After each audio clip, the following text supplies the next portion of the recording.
Hello दोस्तों, राजभाषा विभाग में संगठन की हायरार्की कैसी है इसके बारे में भी जानना बहुत ज़रूरी है।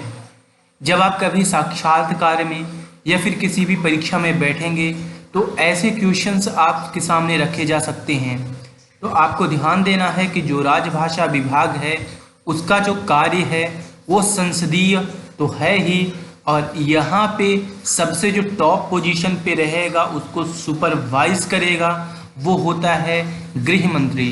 तो अभी फिलहाल में अमित शाह जी हैं, और गृह राज्य मंत्री फिर आते हैं उसके बाद, तो ये हैं श्री नित्यानंद राय। आप इन दोनों की तस्वीर देख सकते हैं। ये हैं माननीय गृह मंत्री श्री अमित शाह जी, और ये माननीय गृह राज्य मंत्री श्री नित्यानंद राय जी। तो आप इनके बारे में देखिए, और ऐसी हायरार्की रहती है। दिन उसके बाद सचिव आते हैं, डॉक्टर सुमित जयरथ अभी हैं फिलहाल में, और संयुक्त सचिव डॉक्टर मीनाक्षी जौली हैं।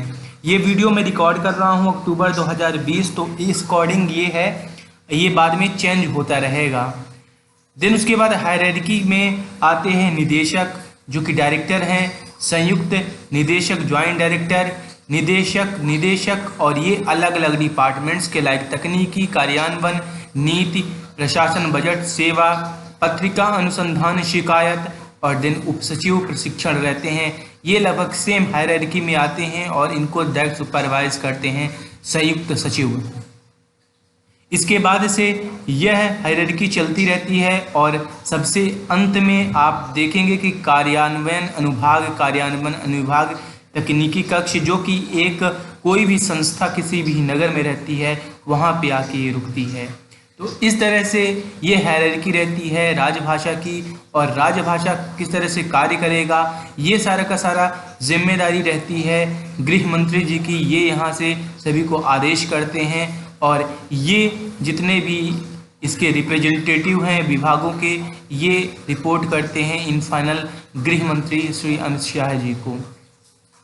अब राजभाषा विभाग के अधीनस्थ जितने कार्यालय हैं आप उनके बारे में भी देख लीजिए।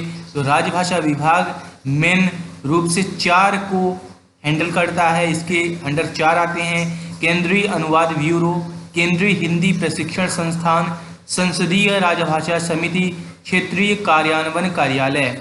हमने नराकास के बारे में बात कर लिया है कि राजभाषा संबंधी निरीक्षण, नराकास की बैठकों इत्यादि द्वारा राजभाषा नीति का पालन सुनिश्चित कराना होता है।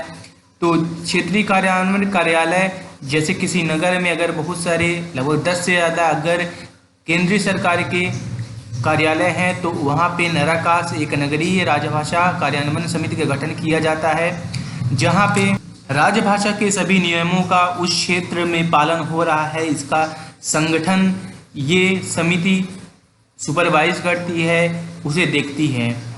संसदीय राजभाषा समिति की अगर बात करें तो जो पार्लियामेंट में जैसे क्वेश्चंस होते हैं उसका हिंदी में होता है, हिंदी में इंग्लिश में रहता है, हिंदी में अनुवाद कैसा किया जाता है, जितने भी क्वेश्चंस पूछे जाते हैं तारांकित या अतारांकित, उन सभी का हिंदी में अनुवाद भी प्रस्तुत करना ये कहीं ना कहीं आ जाता है संसदीय राजभाषा समिति के अंतर्गत। तो दोस्तों, राजभाषा को समझने से पहले अगर आप इस संगठन चार्ट को समझ जाते हैं तो ये आपके किसी भी परीक्षा में बहुत महत्वपूर्ण रहेगा। खासकर अगर आप इंटरव्यू के लिए जा रहे हैं, साक्षात्कार के लिए जा रहे हैं, तो आप आसानी से समझ पाएंगे और वहाँ पे समझा पाएंगे कि राजभाषा विभाग असल में वर्क कैसे करता है, कार्य कैसे करता है। तो दोस्तों, आप हमारे साथ बने रहिएगा। इन फाइनल राजभाषा विभाग से संबंधित बहुत सारी प्लेलिस्ट, बहुत सारी हमने वीडियोज़ ऑलरेडी बनाई हैं, जो कि आप हमारे चैनल पे एक प्लेलिस्ट पाएंगे राजभाषा के नाम से।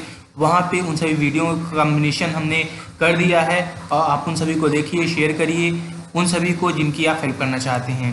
धन्यवाद दोस्तों।